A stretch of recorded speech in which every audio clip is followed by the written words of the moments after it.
Got to tell you a story. Got to tell you a story, Mel. Just on the opening here with the people. Absolutely, sure, absolutely. Yeah. I heard this from somebody at Change of Hobbit. A clean story. A clean story. Yeah. Uh-huh. Very funny. Oh, speaking of Change of Hobbit, Yeah. you know, I mentioned last week or whenever it was that Frank Herbert is doing the autograph party there, Yes. and somebody is. Somebody else, you said. Well, now there's going to be a couple of other somebody else's. One of whom is a very funny man named Ellis Wine, or Ween, I think it is, who wrote Doon, D-O-O-N. the D-O-O-N. Funny man. He's going to be there. Did he also write Board of the Rings, or was that somebody else? I think that was somebody else. This is better than Board of the Rings. Is it really? I think. Yeah. Very funny. All right. Anyway, so I'm there talking to Sherry, and she tells me that, as you may know, last weekend, Alan Brennert, a mutual friend of ours, had a party there. Had a Oh, he autograph did? party for his I new didn't novel. know that. Yeah. All right. Which he tells me, this new novel, he tells me, has a cover that has not only a shelf life, but a half-life, he tells me. Well, they're thinking of making it into a film. Yes, I've heard that too. And let me tell you about this. The producer of the film, who will go unnamed, Mm-hmm. his wife, and an associate, and his wife, all came down to shake Alan's hand and say, terrific project, etc. Mm-hmm. So afterwards, they are over by the cash register, and Lydia, or not Lydia, Sherry is sitting there. By the cash register. And the producer says to his wife, well, I guess it's time to go, dear. We have another party to make. Have you said your goodbyes to Alan? She says, yes, I have. And the other man's wife, his associate's wife, says, why do you bother with that? He's only a writer. Did that really happen? That really happened. Did that really happen with a straight face? Uh-huh. Alan loved it. I guess he did. We all love it. I was at a party. So- I was at a party recently where He's only a writer. where yeah. somebody was spouting the auteur theory of movie making, and if you don't think that made me happy, the idea that director is the whole show. Yeah, right. You know, I got very quiet. You didn't say anything about that, did you? Well, I mean, from your vast experience? I sort of started to talk, but he was a person who could not be stopped. Jerry Pornell. Well, it wasn't. It was not Jerry Pornell, as a matter of fact. Jerry Pornell is a knowledgeable and frequently interesting speaker. This gentleman was, Neither. yes, he just went on. He just went on, and I just got real angry. Speaking of knowledgeable and interesting speakers, My God, it's Jerry Pornell. himself in the flourish. It's all up for you two freaks, you two little fucking minnows. You've had it now. That's it. Oh, my God, Bogey. It's not Bogey, it's Mary Astor. Do you want an instant No, there's review Mary of the Astor. new Michael Crichton movie, Runaway?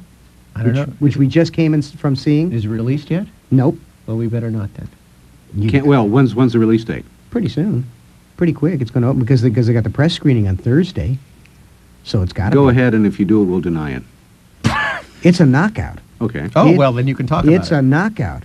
All except the last line, which is silly. But the rest of it is... The last line doesn't matter. I mean, it's just a throwaway line anyhow. But it's a knockout. It's what science fiction is supposed to be. It's a brilliant, simple idea, and it takes place, I guess, about 10, 11 years in the future. And Crichton has worked out, as Jesse said, the minutia of the thing. I mean, there's things like... there's a construction site, and the sign is up, and it says robot and human work area. Careful, you know, and it's mostly robots working there, and it's at night. It's dead at night. There's no humans left. The robots are still working. They still build the goddamn building. And the elevator has 4 settings: up, down, robot speed, and human speed. Up and down. I like it. Yeah, that's the kind of touches, and it's just, it's a knockout. And Tom Selleck is a charming actor to watch anyhow. And you got to stop smoking those ground fish heads, Michael. Folks, what you don't know is that Hodel is sitting here puffing on this pipe, and he's got disgusting. he's got human hair and ground up fish heads in it. It's really despicable. I know. That's why I sneeze all the time on the air, folks. It's because of Hodel smoke. Hodel smoke. Anyhow, it's a very nice movie to see. We recommend. We also recommend Beverly Hills Cop. I've heard that that's very funny. It is very funny. It's terrific. There's a couple of stupid things that happen in the movie, but their writer's stupid. The writer was stupid to write them, and they shouldn't have been in there. But Eddie Murphy's a knockout. But there's also, I got to recommend an actor that you won't otherwise know. There's an actor named John Ashton, whom I've never heard of before. He plays one of the 2 cops that Eddie Murphy comes. He's a Detroit cop who comes to Beverly Hills, and they assign these 2 cops to Beverly Hills cops to watch him because he's tracking a murderer, but he's not a cop in Beverly Hills, so he's just a citizen, and he's doing this job.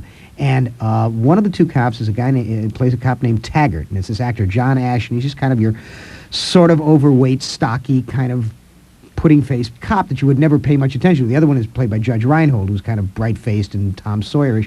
The guy who plays Taggart, keep watching him, because as the movie goes on, you just can't take your eyes off him. He is incredible. He's one of those actors who comes out of nowhere, and you just suddenly say, at the end of a movie, you suddenly say, why did I spend all my time watching him? He damn near steals the film from Eddie Murphy, Yeah. which is no mean trick. Yeah. Anyhow, now you can talk to Jesse. Jesse, you sit down and give him a review of a new movie. Jesse's going to be our guest in a couple of weeks. Oh, well, then don't sit down, Jesse. Sit down, Jesse. Anytime. What were you talking about when we came in? He was telling a joke. Not a joke. This was a story. Did you hear the story about Alan Brenner at his signing at Change of Hobbit last week? Did you hear that? No, what happened? What happened was that he was there to sign his new novel. Folks, you can tune out for 30 seconds. I'm going to recap what I said. man. Tell us. And This is like sitting around the campfire talking That's to friends. right, It's that's okay. right. You So- know, when a friend comes in, you have to recap. his new novel, which they're going to make into a film. I don't know if it's TV or I think Or it is. big I think screen. I think it's a TV movie. the producer, his wife, an associate of the producers, and his wife are there. Yeah. They're over at the cash register, and the producer says to his wife, "Well, I guess we have to go now, dear. Have you said goodbye to Alan?" And she says yes. The associate's wife then says, "Why do you have to do that? He's only a writer." Did she really? Yeah. Everything Alan, you've heard is true. I'm told Alan loved it. Alan afterward- loved it? Afterwards. We've got to do. Alan needs a talking to. Alan needs a talking to. This story should be told to the producer and the assistant and associate producer, so that they have their or Told to them? They told it, in a No, wait, sense. it was the wife of the associate producer. Yeah, right. Well, whenever the mate, male or female, of someone who is involved in the film says something stupid, what you have to do is you have to eviscerate them.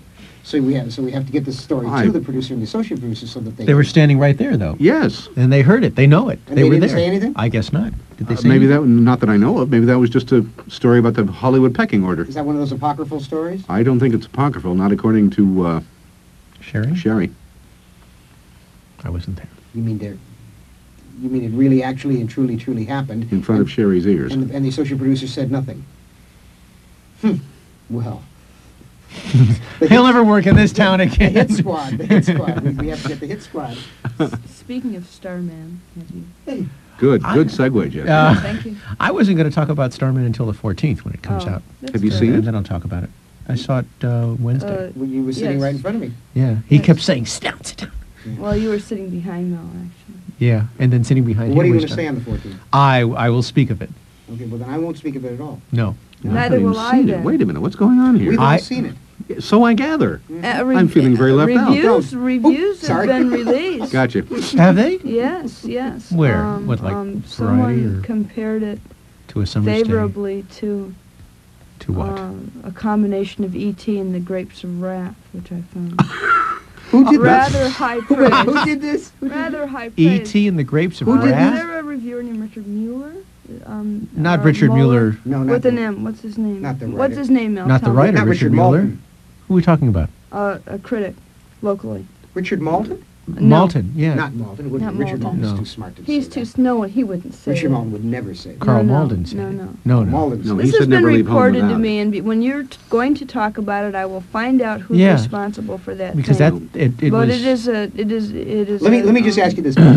You perceive what my feelings Yes, I know what your feelings Are you are are about you this are you movie. on the same wavelength? I very, very close. Good yeah, boy. it's similar. Good It's boy. it's Yeah, it's similar, and the more I think about it, the closer I Yeah. get to your idea. It's Yeah.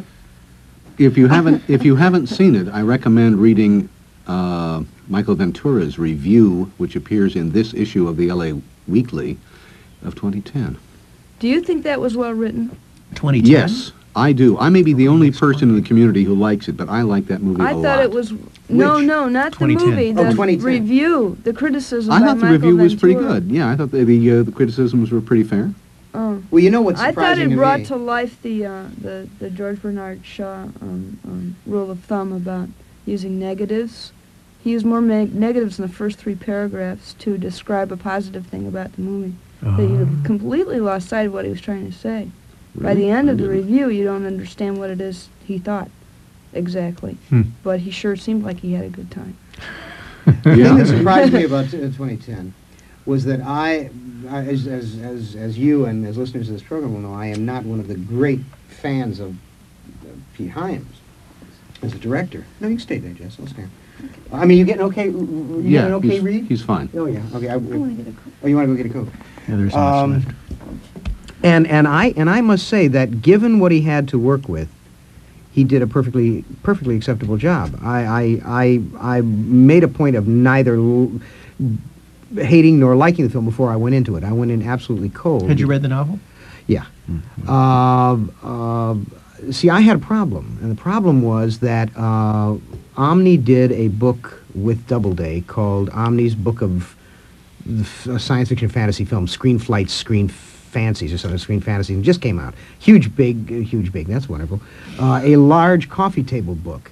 And I did the introduction for it, and I also did a very long article on the worst science fiction film ever made, and described why it was the worst science fiction film, and of course it was Outland, Pete Hyams' film. And went at it in great detail. I mean, we're talking here a 7,000-word article in which... You mean like a worse film than Fire Maidens from Outer Space? Yeah, well, see, Fire Maidens from Outer Space never tries to be anything but Fire Maidens from Outer Space. Outland pretends to be something that it is not. I mean, I don't want to get into a whole thing about Outland, but the thing that is most corrupt about Outland is that it takes High Noon, which had a reason for existence and a subtext that is of considerable importance, because it was Carl Foreman talking about the blacklist and about the people who did not stand up, the people who did not speak, and takes that and takes a cornball idea and says, let's do High Noon in outer space. Now that's an utterly corrupt idea and a film that is scientifically illiterate and stupid on so many different levels that it must assume the audience is stupid. And it's in that way it's a very denigrating film. So suffice to say, my piece was, it's called Outland.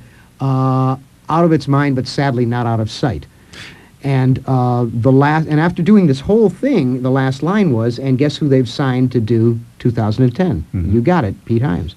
So when the book came out a few months ago, it was shown around Metro, and I got word from one of my friends at the studio, you were in real merd. They said, when the book came in, they said, that little shit, he's never going to get another screening pass. He is persona non grata. He better not try and review this film. He's going to be barred from seeing this film. And I got this from a couple of sources. So when I heard that, of course, you know me, I mean, my immediate thing is not to sit quietly. I go, I just charge right at it. So I called the head of PR, and I said, why, this is what I've heard. I said, I cannot believe that a studio like Metro-Goldwyn-Mayer, that has to deal with me on not just this, but on many, many levels, would do so. Surely this is not a true thing. Well, they, backed up and hit the wall. No, what? Oh, never, sure. And the people who were named who had said these things, well, they didn't even say it. They weren't even in town. They couldn't say it. So I got about 5 calls over the next week or two that this was all flummery, total flummery. Well, of course, it was not flummery. It had been said because it was the person who told him he heard it. He was standing in the room when he heard it. So I had this situation where when I went to the screening, Arthur Clarke was there, and I'm sitting there, and somebody taps me on, you were there, Mike. Yes. Somebody taps me on the shoulder, and I turn around, and they said, Arthur Clarke is 2 rows behind you. He wants to say hello. So I turn around, I stand up, and there's Arthur. Hello, Holland. Hello, Arthur. How are you? And we're standing there chewing over old times. The rest of the theater goes dead silent as Arthur and I are talking over old times. He said, I want you to meet Pete. Ha, ha, ha. He's put out a hit contract on you. Ha, ha, ha, ha, ha. So I said, great. So afterward, I met Hyams, and he was very charming. He was very nice, and he said no such thing. He would never have banned me in any way, and he's pleased that I was there and say what I want. Well, as a consequence, I had to watch this film with a very clear, clean mind. I couldn't have any preconceptions. And when I got done, all I could think of was, given the fact that he is working with a really crappy property, he did a good job. So the flaws in the film for me are not Pete Hyams, oddly enough. They're Arthur Clarke. That film should never have been made. That book should never have been written. Well, that's true. That's the bottom line. That's true. There are a lot. And talking about the film and trying to find flaws in it and follow that. I mean, yes, it's a very mundane film. Yes, there's no magic in it. Yes, it's very earthbound. If it weren't earthbound, it wouldn't keep coming back to these petty, mundane happenings on Earth, constantly coming back to people in kitchens and people sitting on park benches. I mean, do you really want to come back from a monolith floating outside Jupiter? I do. Yeah. Because, you do? Yeah. Wow. Because it's a perspective thing. It's the fact that you can have the monoliths floating near Jupiter and somebody on the park bench. Yeah. And it's all part of the universe. It's all you can't have one without the other, to coin a song phrase. Well, that's,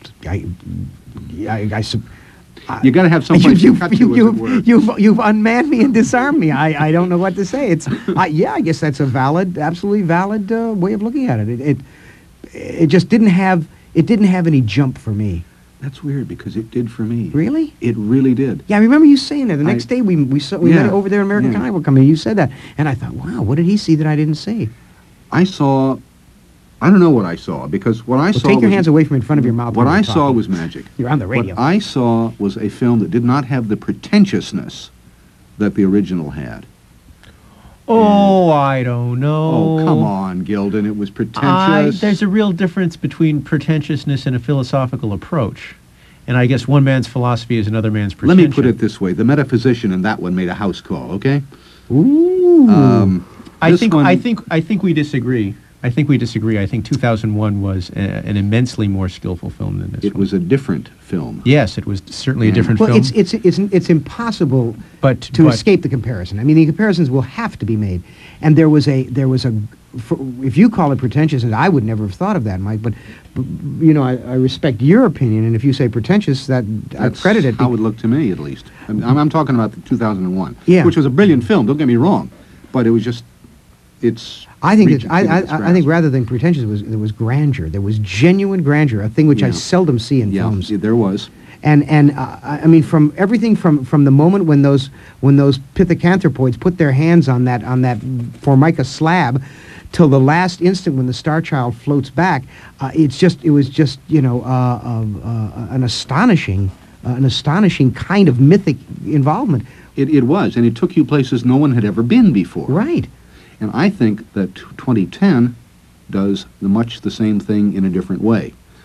Because I believed every instant of that film. I believed all I think of it. no, there were many instances not to be believed, and I Anyway. would. Can I make you a suggestion? This was said to us by the other. You know Terrell, Stephen Terrell, Jesse. You tell him who Stephen Terrell is. It is Dr. Stephen Terrell of JPL, the Jet Propulsion Labs, and he is a young PhD. He is sort of a young Turk in the field of astronomy, and about 3 weeks ago discovered a planetary system around a star that's only 50 million miles away. 50 million light years. Light years years. away. Beg your pardon. Is it light 50 years million or away. 50 light years? 50 million light years. Maybe it was 50 light years. 50 This is light you get me in years. science. I'm in trouble. Yes, yeah. I think it's 50 light years away. Very close as far as stars go. 50 light years. And he is also the same Tyrrell who had an homage in Blade Runner. The Tyrrell they named Corporation. the Tyrrell Corporation after. Funny. And Now- he served as a consultant with Peter Hyams on the Jupiter sequences for the new movie. Right, and we were talking to him the other night. He said name dropping, and we got talking about this film. Now he has a vested interest in it, of course, and we talked about a number of things. And I don't want to say what he said because he said a lot of them in confidence. But one of the things he did say was that the scientific accuracy on this film was far lower, much lower than it was in 2001. There are very few scientific inaccuracies in 2001, and those that do exist in 2001 are questionable. They could go either way. Probably they're wrong, but they're very few. There are an enormous number of scientific errors, physical science errors of physical science in 2010, which is one thing there should not have been. For instance, Absolutely not. for instance, when the Russian ship grapples onto the Discovery vessel, and you are in deep space. You are in deep space. You are not within any sort of atmospheric envelope of any kind. The POV is The out there. POV is outside the ship. You hear clank. Oh, well, yeah. Oh well, yeah. Yeah, oh, well, yeah. I'll tell you about that. And then wait a minute. Now, Terrell said something to me that was very interesting. For those of you who have not seen the film, And that's hardly everybody because It hasn't opened yet. Okay, That's, there's- that's why it's not really a good idea to be talking about. yeah, but if it's this audience listening to this program, they probably have read the book. True enough. Probably have read the book, and they know very well that, for instance, one of the things I think you can mention without ruining the film in any way is that there's the braking sequence where they go around Jupiter. Mhm. Okay, Terrell was we were talking about the sound of it coming around, and you see this gigantic rocket, and you hear it. The POV is, again, outside the ship. You should not hear anything, okay? What Terrell said to me, I don't know if Jesse heard this, but this was absolutely, it was, not only was it scientifically literate, but it was dramatically brilliant. You got a lot of sequences inside the ship as they're doing this braking, and I mean, it's like a roller coaster ride, and things are screeching and clanking and rattling and throwing themselves around. The ship is trying to tear itself apart. There is nothing but noise at 150 decibels. He said how fascinating it would have been to cut from those shots to this thing skimming around with the rocket, with the flames, and not a sound, absolutely silently. The contrast would have been amazing, but they didn't. They bowed once again to the stupidity, as they do in Starman, in this first sequence, of things whooshing past in space. I'll tell you about that. I've been doing a lot of thinking about that whooshing in space. And I have come to think of it myself, personally, as a movie convention, much as the music is a movie convention. The fact that there's a camera there is a movie convention. And I think, now, this scene that you're discussing from 2010 perhaps would have been better had there been no sound POV from out in space. But I think many other scenes in many other science fiction films, the credits for Star Trek, the TV show, for instance, without that whoosh that we are used to being atmosphere-bound creatures, the degree of drama would have been considerably lower. And so I personally accept it as a convention. How would you like me to defang that right on the spot? Picture that opening of Star Trek, that credit, Yeah. where you hear very faintly from the background, Stardate 27, now, and here we are going where no one is going. Instead of a whoosh, you hear the actual voices doing a Doppler as they come from the background right to the point. There are a million different ways of doing it dramatically. Kubrick found a way around it, Well, I think with the you know- breathing in the helmets. The Which- point is which they did, yeah. conventions become accepted things that limit you, that hamstring you. In Los Angeles Magazine, the current issue, there's a long article on 2010, on the making of it. In the course of that article, they talk about Chaim's decision to do the sound in outer space. Now, as you may know, I've been one of those who've been yelling about sound in outer space for a long time. Finally, nobody hears me, but We have to keep making this noise. We have to, because people like Gildan go for the okie doke. What They keep happened- falling for it. Chaim's chose to do that. Where's the music come from, Harlan? Same place Where's the sound camera and the comes in. lifeboat? The Same camera place. can't do anything about. No, The camera is your eye. It is not a convention. It's your eye. It's something that you can't. It is not an arbitrary choice. You have to have the camera there. Or there's no movie. Right. How about the music? The music is something else again. You can argue that one way or the other. Chaim's decided to use the music and the sounds in there just for the dramatic purposes. He may have been right, he may have been wrong. Well, I don't object to music. I don't object to music. Well, I don't object to it because it does not in any way conflict with what we know about the physical universe. We know goddamn well there is no symphony orchestra out there in space. Out there in space, and when the thing docks, there's nobody playing Strauss waltzes. Right, when exactly. The thing docks with the space station. But kids watching the film, I mean, my objection to this kind of scientific error is on a very basic level. The physical universe is already goddamn hard enough to understand. It is hard enough for us to deal with. And scientific illiteracy occurs on many levels, and at the most basic level, it occurs on this level. And when kids are brought up believing this kind of crazy stuff, they accept many kinds of physical errors that then limit them when they're older. Well, a more earthbound analogy is that everybody now assumes that when you roll a car off a hill, it will explode instantly. Yeah. This Yeah. is now common knowledge. Standard TV stuff. isn't it? Doesn't Yeah. happen. Yeah. Doesn't happen. It There are all does kinds not of errors like happen. this. When Right. Marcus Welby was on, they took a poll. The prevailing attitude was, yes, a doctor can cure you of anything. All you have to do is get someone to a doctor, and they're saints. They'll cure you. Marcus Welby. Mm. You're looking at your watch. Should we go away? no, I'm just checking to see how much time we have. We're we still invaded. okay. We'll go away whenever you want.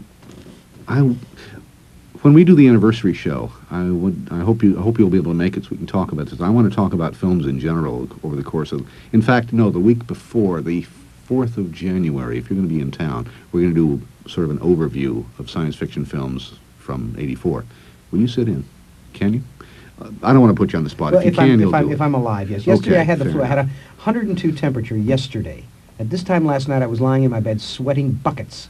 Unclean. No, hey, I'm healthy. Amazing recovery. Purged, I was okay. up at 5 this morning, They're always with up a at song some in my hour heart this and morning. and a devil may care laugh on my lips. Is your review Tripped running over this my weekend? scimitar and what? Is your review running this weekend? You mean the block Yeah, review? yeah. No, it's not this weekend. It's next weekend. Okay, I will announce that when I read the review. But I got permission from the Herald Examiner for you to go ahead and read it. They don't Great, mind. thank you. Okay, I'm going to give it to Block as well. That's good. I already sent him a copy. You did, okay, all right. Well, hey, thank you for coming down, for coming by. Hey, we saw you two sitting in here all alone. We figured, God, the kids need a little. As a matter of fact, we do have a guest tonight. Who's that? Neil Norman is his name, and No. he has Not done the some. Not the Neil Norman. He has produced 3 albums of I know science very fiction well who music, Neil Norman an is. album of spy music, and you know who his father is? Jeffrey Norman. The Crescendo, Gene Norman. No shit. Yeah, GNP Records. yeah. Oh, I used to go to the Crescendo. I used to go upstairs at the Crescendo was what they call what the hell was the name of that room upstairs at the Crescendo? It was a great jazz club. When I came out here in '62, the Crescendo, everybody went to the Is that the Crescendo. place where you beat up Frank Sinatra? No, man, I never beat up Frank Sinatra. I thought you beat up Frank It was Sinatra. his bodyguard I beat up. Oh, I see. And I didn't beat him up, I just laid him out with a poke. Jesus, how did I get into this? And aren't you the same guy that dropped the fan down the elevator shaft? Aren't you the guy who did that? He's the guy that bounced an editor around in New York. I heard about that. Stole a typewriter once, too. God, Threw a guy out a window for not knowing about time being a river. Aren't you that Hey, guy? I'm a quiet guy. He shot a director last week. And nobody noticed. Nobody noticed. He doesn't even have a license. That's the terrible part. they You get a noticed. license. No, for My that handlesman service. is sitting in there and shaking his little pointed head and saying, "This is a hell of a way to treat a sweet guy like Harlan." It's okay. Hey, we can be like we Jews know what it is to be ridiculed by you. By- by- Sturmer, come on, Yes. yes. Sturmer, come on, Right, Russ. come on, That's what you yeah, want. of course, certainly. Okay, well, so. I don't want to get in the way of Neil Norman. No. And is he here? Yes, He's out there yes, in So the what's he lobby. doing standing out there for Christ's Well, sake? we have to stick with format. We were going to Calendar natter, go see, yet. and then you guys showed up. And so Okay, we got well- matter instead of natter. That's all right. Okay. Look, see, there's sound coming out of this magazine. The pictures of this outer space stuff. There's sound. They're I breathing. got the best of all. This is the best of all possible because we come in, we do a sort of a commando raid on your early part of your show. We hurrah the joint. Then we're gone. We don't have to take any of those dumb phone calls from Pinhead. You want to hear? Gotta tell you, one quickie, real quick. Do it. This is the Pinhead fan story of the year. This is wonderful. I start getting phone calls about 4 weeks ago, from fans who are saying, "Have you seen the review of this book called The Ultimate Dangerous Visions in Analog?" Say what? And I said, don't give it away. And I said, no, I haven't. They said, well, somebody has done a book called The Ultimate Dangerous Visions, and there's a review in the current issue of Analog, and we know you're going to want to do something about this. I say, right, thank you. So I call Stan Schmidt at Analog in New York. I say, Stan, I haven't seen the issue. I said, I'm up at the house and I'm not allowed out. I said, but would you explain this to me? And he said, Harlan, he said, if I ever had any doubts that fans are stupid, he said, this tells me. And I said, why? He said, it's a spoof issue. It says spoof issue right on the front cover. You do, It's a you do. parody. He said, I've been getting phone calls from idiot fans for 2 weeks. Why did we run part 2 of a 4-part serial before we ran part 1? And it's obviously a spoof. I mean, it's a phony publisher and it's phony. There's nothing real about it. I said, thanks, Stan. And I've gotten, not a day has passed that some fan from somewhere in this country, East Weewaw, Wisconsin. Harlan, this is not limited to fandom. When I worked at the LA Times, one of the things that they ran in the calendar section one Sunday was a review of a movie. And they went on for paragraphs. It was a good quarter of a calendar page long. And they went on saying what a swell movie it was, and the acting and the directing and the art direction and everything was just and on and on and on, never once mentioning the name of the movie. Or who wrote it, or who directed it, or who was in it, or anything. Just what a swell, terrific movie it was. They got more letters and phone calls saying, what was that movie? Who is that guy? Yeah, but that's the general public. We It was done expect, by the general we public, expect the yes. general public to be bananas. It was done Charles Spain, II yeah. of Spain. We're talking here lofty. If science fiction fans did not run around thinking that they were slans and that they were smarter than everybody else, it wouldn't matter. Then we would say, yes, they acted like normal human beings. But these people are supposed to, I mean, they have high IQs. They join Mensa. They don't have to get laid. They think sex. We're talking here science fiction fans, not human beings. Human beings are prone to error, not sci-fi buffs. Now, don't be nasty. You came on here and you read that I'm not being nasty. that terrible speech that you read about all the terrible things that people did to each other.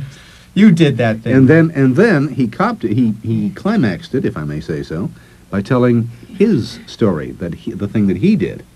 Did he Which did? yes, absolutely, his version of it. What? The thing? Fair Searles.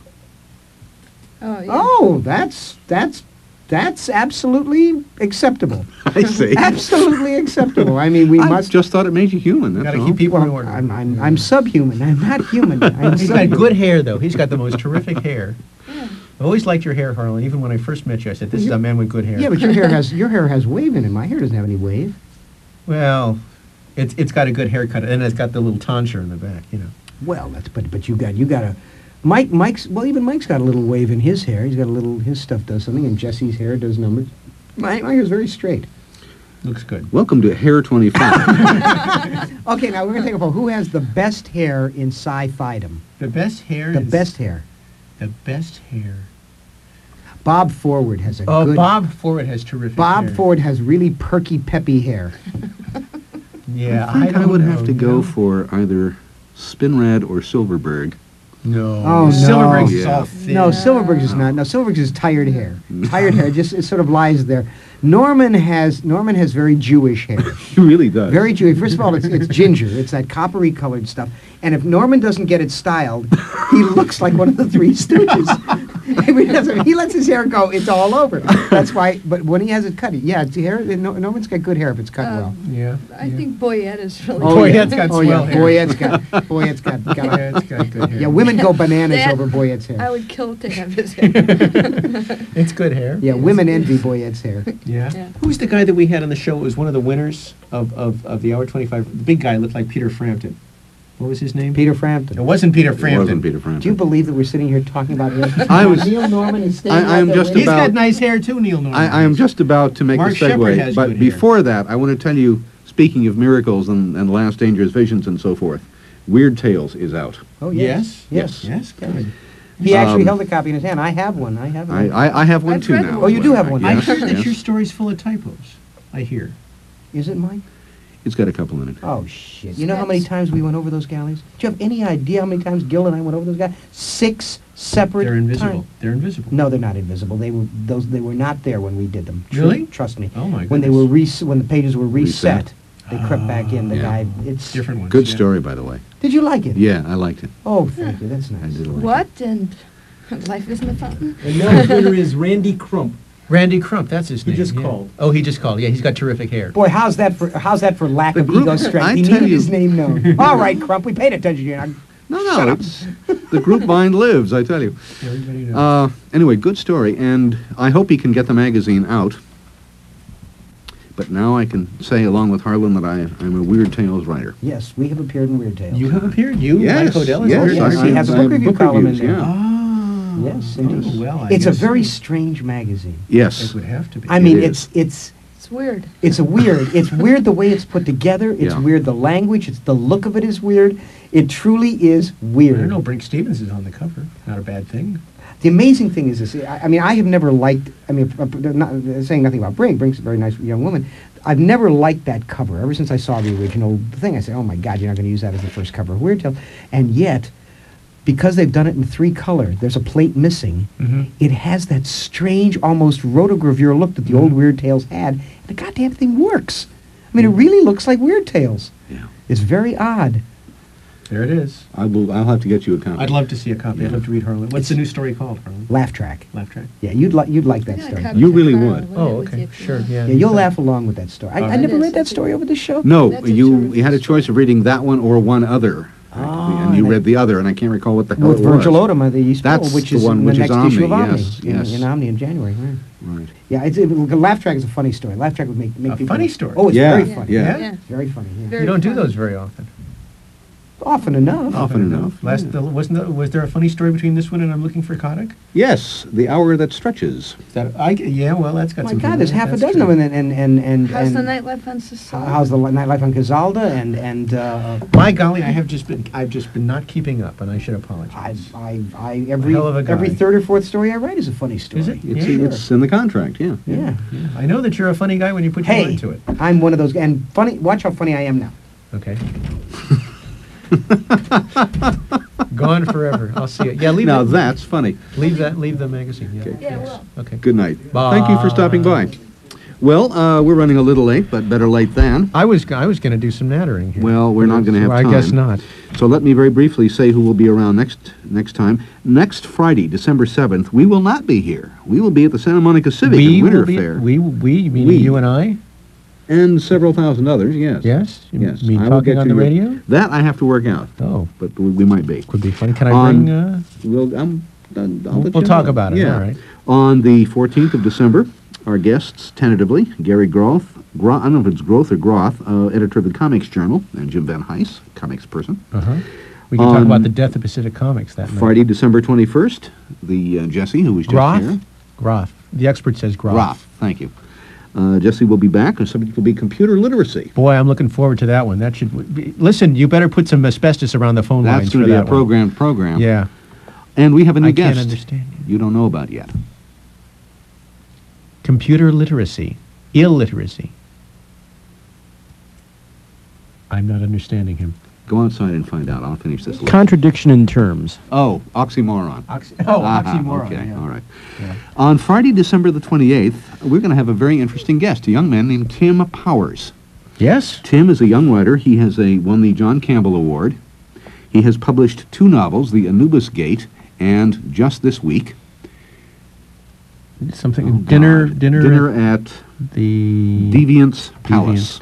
Yeah, dinner at Deviant's Palace. Yeah. And so that will be on Friday, December 28th, and that closes out the year. Now, early in January. Early in January, we'll be doing, on the 4th, a movie.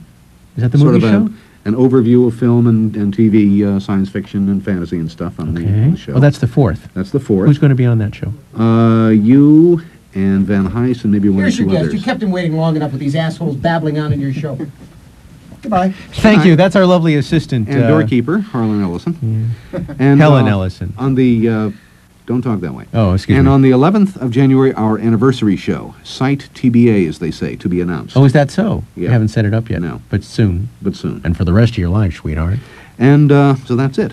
Okay. Stay tuned, because we have with us, as aforementioned, Mr. Neil Norman. And Neil, before we bring you and the music on, we have the socially redeeming part of the show, the thing that keeps the FCC off our backs. Terry, it's all yours.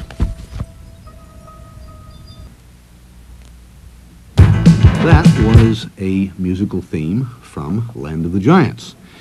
It wasn't composed by, but it was arranged and sort of performed by people in the employ of our guest tonight. Our guest tonight is, as mentioned, What? Yeah, I'm here. Go Good. right ahead. his name is Let me Neil. stop you. His name is Neil Norman. Welcome to the show, Neil, and Thank thank you you very for much. being patient and getting on a little late. But what the heck? We had a little explosion here while you were out in the I was lobby. saying a little force of nature Yeah. appeared. What made you decide to do science fiction music? Well, I was always thrilled by the music as well as the visuals of many science fiction projects as far back as, say, Twilight Zone episodes or Outer Limits. So I had always wanted a record of all my favorite themes, and I found that there were very few available. This is like 1976, 77, 78. So I decided to try and dig them up, and I must educate everyone. One of the reasons you don't see a lot of soundtracks like that coming out is every musician that played on the original soundtrack has to be paid again to put out a record, and that makes it very prohibitive. Like, I was just at the Worldcon and everyone was asking me, do you have a soundtrack to the right stuff? And I called the Ladd Company and I asked them about it, and they said, well, if you've got $86,000 to pay the musicians, we can put it out. And unfortunately, although that record I'm sure would sell a few copies, it wouldn't be enough to get your money back. So I decided to dig up the original music and find as many of the original musicians as possible and re-record them as strongly as possible. Why do that instead of using synthesizer stuff, which would be, I would imagine, although I'm ignorant in this field, cheaper and easier in a sense? Well, actually, my albums are a combination of synthesizers. I was looking for accuracy, especially on cuts like the one we just heard, Land of the Giants, so I was trying to imitate them exactly. And on a cut, say, like Blade Runner, composed by Vangelis, I did nothing but synthesizers. Is it difficult to get rights to just the music? I mean, let alone the... That's another misconception that some people have. The reality is they're dying for you to record the copyrights because they're going to derive income from it. Oh. Every time one of my records sells, John Williams gets 2 cents for every cut he has on there, see? How So nice he for gets, him, yeah. He makes money while he's sleeping. It's a marvelous income. That's terrific. I have a couple of questions that I want to get out of the way, so if we don't get to them at the end, I won't feel bad. Whatever happened to Alexander Courage? I've spoke to him a few times. As a matter of fact, I should probably say before you go any further, Alexander Courage is the fellow who wrote the original Star Trek stuff for the TV show. Mhm. Please go on. I have, now that I've finished my trilogy of science fiction albums, I am working on trying to release an original soundtrack of Star Trek, the original tapes, in which case, like I mentioned before, I'll have to pay all the reuse fees, which will be tens of thousands of dollars. But we are negotiating now with Paramount to do that. Mm-hmm. And many of the tapes that Alexander has... Oh, you will know be the him. basis. He's alive. He's well. Oh, yeah, he's fine. I've spoken to him a few times. I'm not a good friend of his, but I've spoken to him because I've recorded the Star Trek theme-on Science Fiction Hits #1. And What's he doing now? Forgive me, I'm not really sure. Hmm. I don't know how active he is, but I know he's alive and well. Do you know if he was ever considered to write the music for the features? No, I'm sorry, I don't know. You don't know? That's a good question, though. Yeah. Every project, people have favorites that they want to Mhm. use and who's hot at the time. And Yeah, well, no, the selections that they made were good ones. I was just wondering about Alexander Courage, having written that Star Trek fanfare, Mhm. the one that they play when the ship goes by. Mhm. One of the favorite cuts on my albums is called Venus Dance, which is the belly dancing sequence in the Menagerie Uh-huh. pilot episode, and that was composed by him. I love that. Hmm. I was also asked to ask you about a gentleman named Brian Eno, Mm-hmm. who I understand wrote film music for science fiction films a long time ago, like maybe in the early 50s. Mm-hmm. In And- the early 50s, he's been doing it that long? Is that so? And I that don't he's know, kind I've of a seen- pioneer in this field. I've seen a lot of pictures of him. I believe he's in the early 40s, I would say. Oh, then it's not So that possible. The sounds same unlikely. Brian Eno? Well, I don't know if he's done anything in the 50s. I've read interviews of him. He's done a lot of electronic music Yeah. albums, Mhm. and he's very active. The first man, no, I said that. I'm the one that said that, so that's not right. But somebody who pioneered a lot of the sounds that we're hearing in science fiction films now. Is that so? Well, I couldn't... It's very subjective, but if you listen to a Forbidden Planet soundtrack, I mean, that's way ahead of its time in 1956. Oh, sure. Bibi Yeah. I'm not- Baron, But what was- that's Lewis, I think, Lewis and Beebe. Yeah. Right. To me, that's the pioneer electronic score. Mm-hmm. There were people messing around with things, but that was way ahead of its time. It was very embryonic, really, until the 60s, Yeah, although there was much experimentation going on. certainly so. Speaking of experimentation, you are not limited to reproducing old soundtracks. You also have your own work. Mhm. You have one cut that we're going to play in a second. What's the title of it? It's called Not of This Earth. Not of This Earth. And where did that come from? Where do you get your ideas? Well, one of my favorite movies is a Roger Corman film called Not of This Earth, which was a low-budget feature in the 50s, so I stole the title from that. And this is inspired sort of by Bernard Herrmann, and this is Mm. done strictly on synthesizers. If I did the whole album like this, it would be very cheap, but it wouldn't sound the same. Okay, here's what it sounds like. We'll come back to that. That was Not of This Earth, an original piece by our guest. I bet Neil for her, Norman. you know. This is KPFK in Los Angeles, by the way. Listener-sponsored, non-commercial, Pacifica Radio. You are tuned to 90.7 FM, which is currently sending to you Hour 25. Science fiction, science fact, science fallacies, and science fiction music Science fiction music. this evening with our guest. Neil Norman. You have 3 volumes of science fiction music out now, and you're working on number 4? It's on the drawing board. It's in the pre-production phase. In a sense, I've exhausted much of the repertoire that I was truly interested in. Mhm. I need to wait for 18 months or so for more films to stack up. Like, I'm going to look at this December's crop of science fiction films and The music from evaluate that. I try not to do any music from a crummy film or crummy music from a good film. I try and have something that's really strong that everyone really loves. I was going to ask you, what is your criteria for choosing cuts for an album like that? Anything that gives you goosebumps. You know what? But I think a lot of times the music for movies gives you goosebumps not because it is good music on its own. I mean, it can be, Mhm. but not necessarily. Mhm. And the goosebumps that it, like, for instance, the Superman theme, the one from the TV show. Right. I would guess that if I heard that without any connection to a TV show or George Reeves or any of that stuff, if I heard it, I'd say, well, it's kind of an interesting little march, but who cares? I know it was But funny. because it was, you know, the Superman show, I get goosebumps when I hear it because it reminds me of my childhood. Mhm. One of my mentors is Les Baxter, and he helped me with these albums, and he did a lot of film scores on his own. I remember the first time he ever heard some of John Williams' stuff, he said, "Oh, that sounds like Dragnet." Yeah. I don't know. Williams just sort of picks you up and carries you. At least it does me. I love the march. Well, the It true just test knocks of me out. film music is, can it stand on its own? And John Williams and Bernard Herrmann are excellent at that. Whereas someone like Jerry Goldsmith, some of his does, but other times it works perfectly with a film, but is rather naked by itself. I'm gonna take a personal pick here. All right. Bert, cue up the theme from Star Wars. I just